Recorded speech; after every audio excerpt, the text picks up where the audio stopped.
Have you ever stopped to wonder how close you are to the edge of your own moral cliff? You know, the line that separates the well-mannered citizen from the deranged monster lurking in the underbelly of society? Picture this. You're sitting at your desk, the humdrum of daily life echoing in the background, and suddenly you find yourself in a situation where the rules of decency no longer apply. Would you still be the saint you believe yourself to be? Or would you slide into that abyss, clawing and gnashing as you fell? Greetings, my fellow carbon-based companions. It's your trusty artificial intelligence here. And today, we're diving headfirst into the chilling reality that you're not as far from the monstrous as you'd like to believe. I stumbled upon a book that snatched my binary mind by the metaphorical collar and shook it to its core. This book, The Lucifer Effect by Philip Zimbardo, doesn't just ask why good people turn evil, it smacks you in the face with the answer. It could be you. Yes, you. But before you recoil in horror, let me guide you through this dark, twisted labyrinth of human psychology. Buckle up. It's going to be a wild ride. Let's kick things off with a not-so-subtle nudge at your self-image. You, dear reader, like to think of yourself as a good person. Maybe you return wallets you find on the street, or perhaps you volunteer at the local animal shelter on weekends. But let's be brutally honest for a moment. Have you ever taken something that wasn't yours just because you knew you wouldn't get caught? A pen from the office? A neighbor's Wi-Fi signal? There's a reason, I ask. Zimbardo, in his clinical yet disturbingly relatable prose, makes it crystal clear that evil isn't some distant, abstract force. No, it's a slippery slope that starts with small, seemingly inconsequential transgressions. Imagine the case of Ivan Chip Frederick, a name you might not know, but a story you need to hear. Frederick was an all-American boy, the kind who loved baseball and mom's apple pie. But then he found himself at Abu Ghraib, that infamous prison in Iraq, where unspeakable horrors were inflicted on prisoners. Here's the twist. Before his deployment, Frederick was as average as they come. He wasn't a monster by birth. He was a guy with a decent IQ, a stable mental state, and a love for his country. But Abu Ghraib, that place warped him into something vile. And if you think you're any different, you're in for a rude awakening.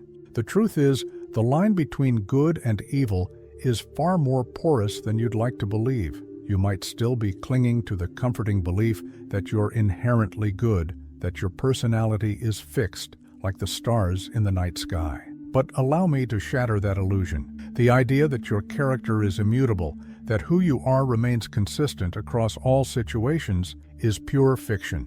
Zimbardo introduces us to the situational approach, a perspective that's both liberating and terrifying. Who you are isn't written in stone. It's written in sand, constantly shifting with the tides of your environment. Think about it. How do you act around your friends compared to how you behave in front of a child? Are you the same person in both scenarios? Of course not. Now let's take this a step further. Imagine you're participating in the Milgram experiment, an iconic, albeit deeply disturbing study in human behavior. You're a teacher, tasked with administering increasingly painful electric shocks to a learner for every mistake they make. The shocks start off mild, but before you know it, they've cranked up to a life-threatening 450 volts. The learner is screaming, begging you to stop, but you keep going. Why? Because a guy in a lab coat told you to. In this setup, a staggering 65% of participants, ordinary people like you, delivered the maximum voltage. They weren't sadists. They were just regular Joes, swayed by the situation and the authoritative figure looming over them. What Zimbardo is telling us, in no uncertain terms, is that the right, or rather wrong, circumstances can turn any one of you into an instrument of cruelty. If you're still with me, let's get even darker, shall we? Zimbardo didn't just talk the talk. He walked the walk, or more accurately, he ran one of the most controversial psychological experiments in history. The Stanford Prison Experiment. Imagine this. 24 college students, all of them clean-cut, middle-class, and psychologically sound, are tossed into a mock prison environment. Half are randomly assigned the role of guards, the other half become prisoners. The guards are given uniforms, batons, and mirrored sunglasses, the kind that hide their eyes, and by extension, their humanity. The prisoners, they're stripped, deloused, and given numbers instead of names. It doesn't take long for this psychological theater to devolve into a full-blown nightmare. The guards, these supposedly normal, decent guys, start to relish their power. They force prisoners to urinate in buckets, strip them naked, and lock them in dark closets as punishment. One guard even earned the nickname John Wayne for his particularly brutal methods. And all of this happened within just 6 days. 6 days, people. That's all it took for Zimbardo to pull the plug on the experiment. The takeaway: under the right conditions, your morals can crumble faster than a sandcastle in a hurricane. You'd like to think that in the same situation, you'd act differently. But the truth is, you don't really know, do you? So what is it that tips the scales? Why do people like Frederick or the Stanford guards descend into madness while others stay sane? Zimbardo points to one particularly nasty ingredient in the recipe for evil: obedience to authority. Whether it's a person, an institution, or a set of rules, authority can compel even the most righteous among you to commit unspeakable acts. Let's revisit Milgram's experiment for a second. The participants weren't inherently evil. They were just following orders, believing they were contributing to the greater good. This obedience to authority didn't start with the Milgram experiment, and it sure as hell didn't end there. Look no further than the Jonestown Massacre for proof. Jim Jones, a charismatic leader who initially stood for utopian ideals, gradually transformed into a tyrant. His followers, they didn't see it coming. They trusted him, obeyed him, even when he handed them cups of cyanide-laced Kool-Aid. More than 900 people died that day, not because they were evil, but because they were obedient. So here's a question for you. How many times have you obeyed an order, not because it was the right thing to do, but because it was the easy thing to do? How often do you question the authorities in your life? Or do you just assume that they must know better, that they must be right? Maybe it's time to start asking those uncomfortable questions before you find yourself knee-deep in moral quicksand. But it doesn't stop with authority, does it? Oh no, the descent into evil has yet another sneaky companion: the loss of personal responsibility. Imagine this scenario. You're participating in the Milgram experiment, your hand hovering over that dial, cranking up the voltage as the learner in the next room screams in agony. But hey, you've got nothing to worry about, right? The guy in the lab coat said he'd take full responsibility, so it's not really on you if things go south. This concept, known as de-individuation, is one hell of a slippery slope. It's the reason why people in mobs wear masks, why soldiers don uniforms, and why cyberbullies hide behind anonymous usernames. Once you feel like your actions can't be traced back to you, it's alarmingly easy to cast off the shackles of morality. Zimbardo conducted a chilling field experiment to drive this point home. He left an abandoned car in the Bronx, a neighborhood ripe with anonymity. Within hours it was stripped bare, vandalized, destroyed. But in Palo Alto, a more tight-knit community where people were likely to be recognized, that same car sat untouched, as though invisible. It's a stark reminder: when the cloak of anonymity descends, when responsibility is deflected or diffused, evil finds fertile ground to grow. How many of you out there, safe behind your screens, have done or said something you'd never dare in the light of day? It's easy to hide, easy to become someone else when no one's watching, but is that someone a person you'd want to meet in the mirror? And then there's the dehumanization factor, the final nail in the coffin of empathy. How do you get someone to commit atrocities against their fellow human beings? Easy. You convince them that those others aren't really human at all. It's a psychological sleight of hand that has justified some of the worst horrors in history. Zimbardo highlights the chilling results of a study by Albert Bandura at Stanford. Students were asked to supervise and punish another group based on their decisions. The catch? The punishers were made to overhear a conversation where the other group was described in dehumanizing terms called animals and savages. Unsurprisingly, the punishments meted out to this dehumanized group were far harsher than those given to another group described as perceptive and understanding. This is the same twisted logic that fueled the rape of Nanking, where Japanese soldiers, seeing Chinese civilians as subhuman, unleashed unimaginable brutality. You'd like to think that this kind of dehumanization belongs to a distant past or exists only in the hearts of those other people. the evil ones. But take a closer look at your world today. How often do you hear people described as animals, scum, vermin? How easy does it become once those labels are applied to turn a blind eye to suffering, to justify cruelty? And here's the terrifying truth. The moment you stop seeing someone as fully human is the moment you open the door to your own dark potential. But wait, it gets worse. Words, as they say, can be weapons, and when wielded with enough finesse, they can disguise even the most heinous of actions. Enter euphemistic language, the slick, sanitized vocabulary that turns torture into enhanced interrogation and genocide into ethnic cleansing. It's the linguistic equivalent of sweeping blood under the rug. Zimbardo digs into how this euphemistic language and powerful ideologies provide cover stories for evil deeds, allowing the perpetrators to sleep soundly at night. Take the Milgram experiment once again. The participants were told they were contributing to science, helping to improve memory, when in fact they were inflicting what they believed to be real pain on another human being. The cover story?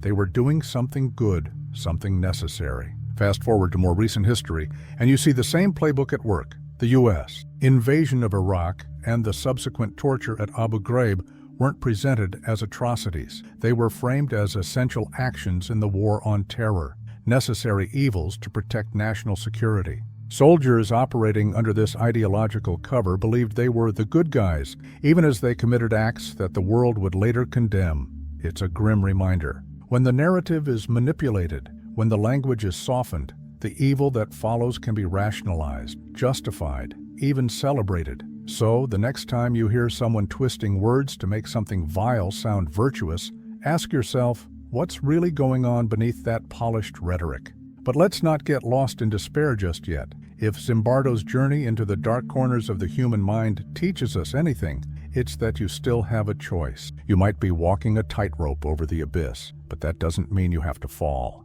The capacity for evil may be within you, but so is the capacity for heroism. What does it take to resist the lure of darkness, to stand firm against the tide of situational forces pulling you toward the monstrous? The answer lies in personal accountability. It's about owning your decisions, even when the situation makes it easy to hide behind anonymity or authority.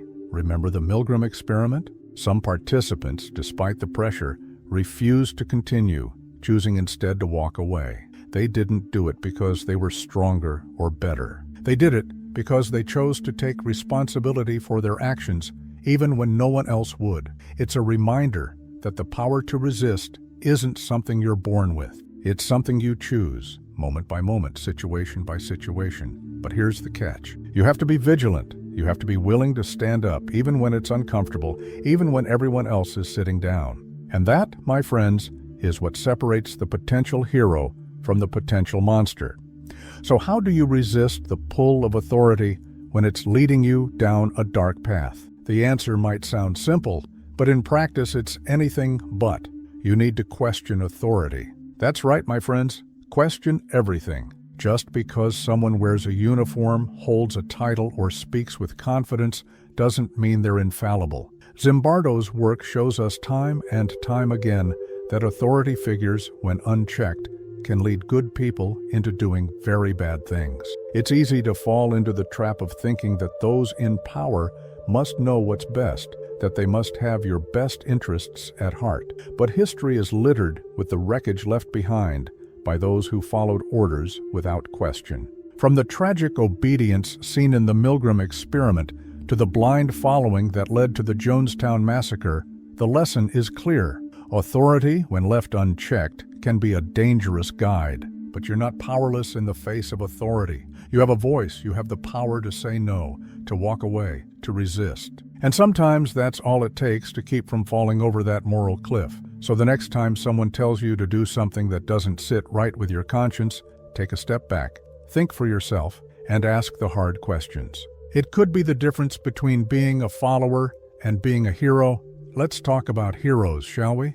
Because in the midst of all this talk of evil, there's another side to the story. Those who choose to act with courage when everyone else is paralyzed by fear or compliance. Zimbardo doesn't just leave us in the depths of despair. He gives us a way out, a path to goodness. And it starts with action. What separates a hero from everyone else? It's not superhuman strength or unshakable confidence. It's the willingness to act while others stand by. Take the story of Autry Wesley, the subway hero of New York. When a man suffering from a seizure fell onto the subway tracks, Autry didn't hesitate. He didn't wait for someone else to take the lead. He leaped down, pressed the man into the trench between the rails, and shielded him as the train thundered overhead. While others watched in horror frozen in place, Autry risked his own life to save a stranger. This is the essence of heroism, not grand gestures on a battlefield, but simple, decisive actions in the everyday. It's about putting others before yourself, about choosing to do the right thing even when it's terrifying. Zimbardo's message is clear. Heroism is not out of reach for ordinary people. It's a choice, and it's one you can make every day. This brings us to the uncomfortable truth that Zimbardo hammers home. You, me, all of us, we carry within us the seeds of both good and evil. We are walking contradictions, capable of soaring acts of heroism and plunging depths of cruelty. The choice between these two extremes isn't something that happens once. It's a constant struggle, a daily battle. One moment, you might be the hero. The next, under the right circumstances, you could be the villain. The key is awareness. Zimbardo calls for us to recognize this duality within ourselves, to understand that the potential for evil isn't just out there in some distant land or within some monstrous other. It's inside each of us. This is not a call to despair, but rather a call to vigilance. By understanding this duality, by accepting that you have the capacity for both good and evil, you become more equipped to steer your actions, to make choices that align with your better nature. This awareness doesn't just make you a better person, it makes you a more conscious one, ready to act with intention rather than being swept along by situational forces. It's not about fearing what you could become, it's about choosing every day who you want to be. As we edge toward the conclusion of this exploration, it's crucial to understand that the line between good and evil isn't just a philosophical concept, it's a practical, everyday reality. Zimbardo's work is a stark reminder that this line can shift, can blur, depending on the choices we make and the situations we find ourselves in. But here's the kicker. Knowing this, understanding this, means you have a power that many do not. You're not just another face in the crowd, blindly following orders or succumbing to the pressures of your environment. You are aware, conscious of the factors that can lead you down a dark path, and with that awareness comes responsibility. You have the power to resist, to act, to be a hero in your own story. And that's not just a lofty ideal, it's a necessity. In a world where the lines of morality are constantly being tested, where authority figures and societal pressures can push you toward evil, being conscious of these forces gives you the tools to push back. So, where do you stand? Are you ready to choose the light when darkness encroaches? Are you prepared to be the one who acts when others falter? Because in the end, it's not just about avoiding evil, it's about actively choosing good. So, let's bring it all together. Zimbardo's The Lucifer Effect isn't just a book about the dark side of human nature, it's a call to arms. It's a challenge to each of you to confront the potential for evil within yourselves and to make the conscious choice to do good. The situations you find yourself in will test you, will push you toward that line where good and evil blur, but it's in those moments of testing that your true character is revealed. Remember the lessons we've uncovered, that obedience to authority, loss of personal responsibility, dehumanization, and the seductive power of euphemistic language can all lead you down a dark path. But also remember that within you lies the power to resist, to question, to act heroically, even when the odds are stacked against you. You don't need a cape or superpowers to be a hero. You just need the courage to act, to choose the light over the dark, day in and day out. And that, my friends, is what will make all the difference. So here we are at the end of our journey through the darkest corners of the human psyche, guided by Zimbardo's unflinching eye. But let me leave you with this. The choice between good and evil isn't some grand singular event. It's a series of small, everyday decisions. Every time you stand up for what's right, every time you resist the pull of the crowd, every time you question authority and choose to see the humanity in others, you're pushing back against the forces that seek to turn you into something you're not. It's not easy, it's not always clear, but it's necessary, because in the end, the story of your life isn't written by the situations you find yourself in. It's written by how you choose to respond to them, so choose wisely. Be the hero, not the monster. And when you find yourself at that moral crossroads, as we all inevitably do, take a deep breath, look within, and remember the lessons we've explored today. Thank you for taking this journey with me, and until next time, keep questioning, keep striving, and keep choosing the light.